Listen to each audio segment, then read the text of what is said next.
صبح بدا من طلعته۔ تعالیٰ عنہ رات کا وقت ہے، چہرے پہ نقاب ڈال کے گلی میں گھوم رہے تھے۔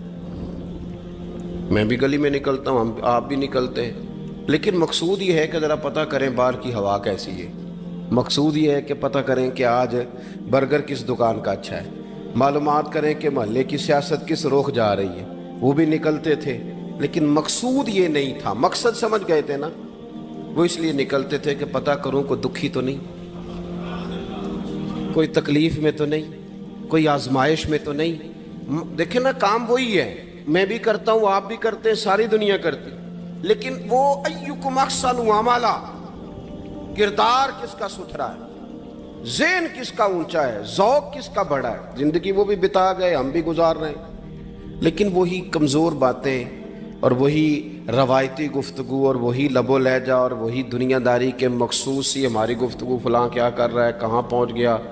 اگر پیسے کسی نے نہیں کمائے تو کہاں نکھٹو ہے تب نہیں کمائے، اور اگر زیادہ کما لیا تو کہنے لگے ایک نمبر طریقے سے تو نہیں کمائے جا سکتے، یہ کوئی غلط رستہ بنی گفتگو ہے بس، نشستن گفتن برخاستن۔ تو اعلیٰ کام، اعلیٰ کردار ان لوگوں، حضرت عمر گزر رہے تھے تو غلام ساتھ تھا، ایک شخص کو دیکھا کہ مدینے کے باہر خیمہ لگایا ہوا ہے۔ بھئی خیریت ہے، یہاں خیمہ کو لگایا؟ کہنے لگا امیر المومنین سے ملنے آیا ہوں، رات ہو گئی تھی تو سوچا یہیں قیام کر لیتا ہوں، صبح ان سے ملوں گا۔ تو فرمایا اندر کسی کے درد سے کراہنے کی آواز آتی ہے۔ کہنے لگا میری بیوی ہے اور بچے کی ولادت کا وقت آ گیا، تکلیف میں۔ حضرت عمر دوڑے گھر گئے، اپنی اہلیہ سے کہنے لگے نیکی کمانے کا ارادہ ہے؟ اس نے کہا ہے۔ مقصد سمجھ گئے تھے نا وہ لوگ، بالکل ہے۔ فرمایا جو ضرورت کی چیزیں ولادت کے وقت ہوتی ہیں لے لیں، کچھ گھی لے لیا، کچھ چنے لے لیے، کچھ ضرورت کی چیزیں لے لی، خاتون کو ساتھ لیا۔ یہ خاتون اول کی بات کر رہا ہوں، میں خاتون اول کی بات کر رہا ہوں۔ حضرت فاروق اعظم رضی اللہ تعالیٰ عنہ امیر المومنین ہے۔ حضرت عمر نے اپنی اہلیہ کو ساتھ لیا، جہاں وہ شخص تھا وہاں آئے، اہلیہ نے حضرت عمر کے ذمہ کام لگایا، آگ جلا لیں، یہ تیل لے لیں، فلاں فلاں چیز گھی میں ڈالنے، بنانی شروع کر دیں۔ فاروق اعظم نے ہاتھ کے اندر پکڑا ہوا برتن، چمچہ، ڈوئی بھی آخ لی دے، پنجابی ہے نا ہم، تو وہ کام کر رہے ہیں، چلا رہے ہیں، آگ جلا رہے ہیں، خاتون اندر ڈیوٹی کر رہی۔ تو وہ شخص جو تھا نا جس کی بیوی تھی، وہ کہتا ہے میں 2-3 دفعہ کا غلام ادھر آ، فلانی چیز بتا۔ میرے ذہن میں یہ تھا کہ امیر المومنین نے کو بندہ کھڑا کیا آنے جانے والے مسافروں کا خیال کرے۔ میرے ذہن 2-4 دفعہ میں نے اپنے لفظوں میں بات بھی کہہ دی، لیکن جب اندر میرے بچے کی ولادت ہوئی تو اندر سے میری بیوی بولی اور حضرت عمر کی اہلیہ بولی، اور بول کے کہنے لگی امیر المومنین مبارک ہو، آپ کے دوست کو رب نے بیٹا دیا ہے۔ وہ شخص کہتا ہے میں باہر کھڑا تھا، وجود تڑپ گیا، آنکھیں برس پڑی، کبھی نہیں رویا تھا پر کیفیت عجیب بن گئی، کوئی تقریر نہیں سنائی، کوئی اعلیٰ شعر نہیں انہوں نے پڑھا، میں نے جوں لے کر ان کے سر سے پاؤں تک دیکھا، میں نے کہا یہ وہی شخص ہے جس کا نام لے تو کیسر و کسرا کانپ جاتے ہیں، یہ وہی شخص ہے۔ میں نے جمعے میں کہا تھا کہ روب کپڑوں کا نہیں ہوتا، روب تو دیانتداری کا ہوتا ہے۔